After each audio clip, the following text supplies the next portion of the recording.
there, Gemini, Sun, Moon, and Rising. It's time to have a look and see just what is going on when it comes to the month of January 2022 and your astrology. Just a quick heads up, if you are watching this prior to the 15th of December, you might want to consider signing up for my 2-hour webinar all about the major astrological and energetic shifts of 2022. And even if you can't make that webinar, you can of course check out the replay, which will be available for purchase the day after. So there's always that for you as well. And you can check that out at my website, integrativemysticism.com, the same place you would go to get a session with me. And I always leave links in the down bar below. So what's going on with the month of January? January has been very cool to me when it comes to putting together this forecast because a lot of the movements that we're going to be talking about can be easily discussed in the context of first half of the month and second half of the month. Now, I'll always have the dates, of course, on screen, so check that out if you want the dates that's already there, but this is a good way to compartmentalize it for easier information retention. Now, to start, however, I do want to remind everyone that we do have Venus retrograde for the vast majority of the month. Venus will be retrograde in Capricorn through the 29th, which of course we did talk about in the December monthlies as well as the special Venus retrograde video. If you want to go extra deep on that, I'll leave links in the down bar below as well. But Venus retrograde will be in your 8th house of shared resources, passive income, as well as intimacy, and anything to do with self-employment monies or anything where you are generating income outside of a base salary or hourly income, as well as sexuality, sensuality, and all of that. So with Venus retrograde, we see pressure being put on cracks that may already be there in this area. The keywords for Venus retrograde are volatility, insecurity, escapism, and instability. And for a lot of you Gemini people, since the beginning of the Venus retrograde, which happened in mid-December, you'll have been dealing with a lot of cleaning up the act of this 8th house, really doing a big check on situations that have gotten a bit out of control. Now, this could occur in, say, a situation where a financial exchange or a financial arrangement that you have, whether it's something that you're supporting or something that you're working on, a service that you're providing, maybe even a certain corner of a community that you're working with when it comes to your own business, may actually be something that you need to change your relationship with. Some of you may be actually changing focus, looking to actually break away from a community that you are no longer compatible with, that has become volatile or unstable. Maybe you're having some difficult times with clients and customers. It may be the psychology of that community. It may be the sensibility of that community. And you're getting a chance to make a big break, but it may not be made easy on you all of the time, especially if attachments are, present. This can also be a time where you have to pay attention to where attachments may have gotten a little bit out of control, where have things gotten a bit too involved, whether it's in intimate areas or in your professional life or in your financial life. And what can we do to start peeling off the Velcro so that things are not so enmeshed or so involved? Because Venus retrograde is all about dealing with the shadow side of enmeshment.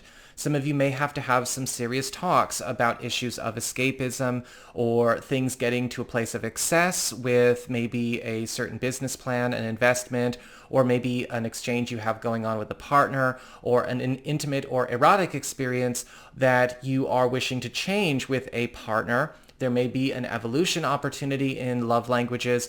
And you may also find this is a time where confronting insecurities or escapist tendencies in both of these sides of the 8th house will also be a very, consistent theme. So make sure you do not try and hide from this. This is all working for everyone's best. We don't want to try and just sort of, try to avoid, right, or bypass things when Venus retrograde comes up, because it just makes Venus retrograde all the more uncomfortable. Now, this is not going to be ruining your month, okay? With the first half of the month with the sun in Capricorn, a lot of the edge is taken off this experience. So the sun is in the same place as Venus retrograde. The sun is bringing in attention, enhancement, and support, making all of these conversations a lot easier, or at least proceed more efficiently. And that attention enhancement and support is also attracting more secure opportunities to you. On the financial side, you may be finding that, yes, you are getting a lot of new wealth opportunities, new business opportunities, a better business opportunity, especially when it comes to how you are handling monetary exchanges. You're going to be a lot more comfortable because you're also finding that the value that you're getting from things outside of a base salary or hourly income, such as sales, commissions, tips, incentive programs, is also on the rise. And so it's going to make a lot of this much more, at least in a material way, comfortable. This is also a time of great bonding and healing and restoration of your comfort within your own self, your own intimate expression, your own ability to trust, as well as your own erotic language, developing more confidence there, healing challenges where maybe love languages or desires or needs are not necessarily getting met, whether it's with a current partner or maybe with somebody new or recent or somebody that's coming in. If you are single or available, the sun is helping to kind of make this all go very, very smoothly with plenty of incentive. We also have Mercury in Aquarius, your ninth house of higher education, government and legal proceedings, travel, as well as culture, your reach, right? Your ability to reach different territories, and anything to do with your spiritual path and practice. Mercury is all about communications, haste, speed, and yes, he will be going retrograde in the second half of the month, but the first half of the month he is direct, and so we're going to take this one freaking day at a time. Don't just hear a retrograde word and throw it all in the trash. I hate it when that happens in the astrology community. So with Mercury direct in this area, this is a time to be speeding up progress towards accomplishment with a major travel, spiritual, academic, or cultural goal or aspiration that you have, what you are working on. A lot of you are going to be very, very busy this month because you're also noticing that the speeding up of the accomplishment of a lot of long-standing plans, long-standing processes, things you may have initiated a year ago, 2 years ago, are finally starting to show their value. And you're also noticing that a lot of changes in the cultural, professional, and social sensibility around you are also becoming more conducive to accomplishing these goals. Whether you are finding that suddenly a negative trend or a negative sensibility in a certain community or culture is dying down, and suddenly demand for you and what you are bringing to the table is coming up. You may also find that with Mercury direct here, this is also allowing you to have a lot more mobility wherever you need that mobility. If you've been feeling kind of bunched in, you've been feeling kind of boxed in or trapped in a certain bubble or a certain corner, this is going to be a month for tremendous freedom for you. We also have Mars in Sagittarius, where he's been since December, your seventh house of partnerships, closest one-on-one connections. That's your boyfriend, girlfriend, BFF, business partner, husband, wife, roommate, all the people you have your closest one-on-one ties to. And with Mars in the seventh house, this is, again, bringing in the action, driving force, energy, passion, and obstacle clearing experience. This is a time where walls are getting knocked down in your closest one-on-one connections. And Mars is also working on drawing in the ideal one-on-one connections, or the ideal environment, or the ideal opportunities for one-on-one connections that have yet to meet their potential. This could be a great month, especially for business partnerships, because you're going to be finding that current and new business alliances are going to be evolving to a much higher caliber and becoming a lot more dynamic, a lot more contributive, and be able to actually produce a lot more results a lot more quickly. Relationships are also going to thrive in this because, again, with walls coming down, we're talking about walls in intimacy, walls in communication, or walls created by distractions and interference also going away, right? If it's just the work-life balance has been getting in the way, we haven't had time for each other, or maybe the walls are personal or interpersonal, Mars is really knocking those down. And again, also attracting new people for those of you looking for new people. The thing about Mars, though, that you want to keep in mind is that sometimes to knock down walls, harsh collisions can be precipitated. And you may notice that this could have its fair share of tense discussions, but also open heart shares and heart-to-heart conversations at the same time. It's all working for you, not against you. We also have a new moon in the first 2 weeks of the month in Capricorn, that 8th house of shared resources, passive income, as well as intimacy. And new moons are all about new beginnings, new cycles, and seed planting. And a lot of you Gemini people are going to find that you are getting a chance to finally see the rewards for a new income avenue, either that you have been working on, you've been trying to build, or perhaps something getting generated, a new seed getting planted at the time. Now, this opens up a window between the 2nd and the 17th of the month for that, so make sure that you are engaged, right? I believe in free will. I don't believe these things just fall from the sky. You want to make sure you're engaged when conversations come up. The new moon is also going to be supporting things that have been struggling to get off the ground. So even things that you have gotten started in recent history, the last year especially, are also going to be getting a fresh start and a new income avenue, or the widening of one, or the final birth or coming up of one that deserves its time in the sun will be here for you. The second half of the month, we've got the sun moving into Aquarius, that 9th house of higher education, government and legal proceedings, travel, culture, your reach, and all of that. With the sun bringing the attention, enhancement, and support to this area, you are going to be finding that your presence, your clout, and your influence over a lot of commitments, a lot of social circles, or a lot of policy making or policy designing forces in your life is on the rise. And you are also going to find that, yes, you are going to, very much like the Aries and Taurus people, getting a chance to step into higher circles, whether it's higher circles in your field, higher circles in academia, or anything that is going to propagate your good name.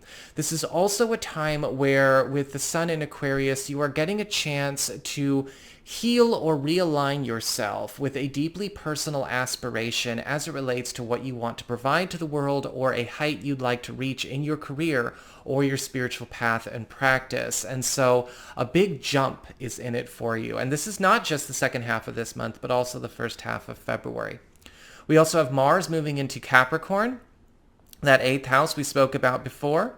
And that action, passion, driving force energy, the obstacle clearing, is now going into a space where things are going to get very hot for you, especially when it comes to a lot of you, Gemini people that are looking to kind of cut loose, go a bit wild, because Mars in the 8th house of intimacy really amplifies our erotic language. It allows us to actually express or enjoy new love languages with our partners, or again, draw in partners that are compatible with it, or get closer to those that are compatible with it. And Mars is also allowing people to let their hair down, become more experimental, become more adventurous. This is also a time where you are going to notice that you are given an opportunity to start seeing the earning power of income avenues that you have through hourly or salary income, through non-salary or hourly income avenues start to be on the increase. Just be careful with Mars in the 8th house. We don't want to go too fierce with reinvesting, or, sending that money out, or borrowing if you're looking for venture capital, because this is about you raking in a lot of money and knowing how to keep it and make sure it goes where it needs to go. Don't get caught up in the frenzy of, it coming and going, because Mars in the 8th house can be a very lucrative time, but in the 8th house, sometimes people kind of, if they're not careful, they borrow too much, or they invest too much, or they reinvest too much. Keep more of it for yourself. We have Mercury turning retrograde in the second half of the month, and he's going to spend the 14th through the 25th in Aquarius, your 9th house we spoke of before, and then from the 25th on through the beginning of February, your 8th house, which we also spoke about before. Mercury retrograde is very busy this month. With Mercury retrograde in the 9th house, you're going to actually find that a lot of revisits, revisions, and rearrangements are getting made to a lot of policies, a lot of standards, a lot of commitments, and even old opportunities that you didn't think were available to you in your career, in your education, or in your social prominence, or anything to do with maybe travel plans, moves, living situations, or your spiritual path. With Mercury retrograde in the ninth house, we are revising a lot of contracts, revising a lot of agreements in a good way. This can also really help a lot of you out when it comes to maybe bringing things back on the table that were knocked off the table by impositions or decisions or commitments in the past you no longer wish to keep up. Just be mindful with Mercury retrograde in Aquarius, a lot of these revisions and rearrangements and revisits could complicate things for other people, and you may encounter some resistance, but if it is truly deeply part of what you want and your soul's desire, and you know who you are and you know what you want, you just got to stay consistent there, because this is a time for you to undo a lot of decisions that you made in the past so that you can actually have the present that you want. Other people may struggle with that, but it's not about them all the time. As we go into the Mercury retrograde into Capricorn, then we see things going into a much smoother way, because Mercury retrograde in the 8th house is one of the more benign or beneficial places to have a Mercury retrograde. Because with Mercury retrograde in the 8th house, remember we're talking about shared resources, passive income, income that comes from places that are outside of the norm, you are getting paid. Mercury retrograde in Capricorn is all about settling anything that could be seen as a debt, or anything that could be seen as unfinished business. And so you may be finding that a lot of debts or, or interests or old matters owed, or that are still, let's just say the balance is still hanging over the head. This is going to be a time where a lot of this is getting cleaned up, right? We're putting all resources, all monies back where they belong. And so you're going to find throughout the course of the final week of this month, and even going into early February, that a lot of things that maybe have been waiting to come back to you or need to go back to other people, even things you don't want to hold on to anymore, we're finally doing a lot of transfers, so resources, energy, or obligations that you've held for other people that belong to them, it's going back to them. And things that people have held that belong to you, coming back to you. Again, very, very beneficial, a nice, great equalizer to cap off the month. However, actually, to cap off the month, I want to talk about the full moon in Cancer, which occurs on the 17th. And that's going to be setting up a 2-week window from the 17th through the very beginning of February. This full moon is in your second house of earned income, employment, your values, and your valuables. And with the full moon, we're talking about culminations, transitions, and climaxes. A lot of you Gemini people may be finding that you are getting a chance to step into either a new line of work, a new role, or if you are looking for an opportunity that will allow you to leave an old role, an old project, or an old job behind. With a full moon in the second house, you are going to get that opportunity in that 2-week window. This is usually a time where we see people find the opportunity, find the job, or find the source of income, or find the security that they need in order to be able to either quit, transfer, transition, make some kind of great big leap, or clear something out that they no longer wish to carry on their backs going into the rest of their year. And that's exactly what this full moon is going to be helping you do. So that is what I've got for you, Gemini people. I hope you enjoyed it. If you did, don't forget to like, share, and subscribe. You know I appreciate it. And should you ever wish to get a session with me, go on ahead to my website. It's integrativemysticism.com.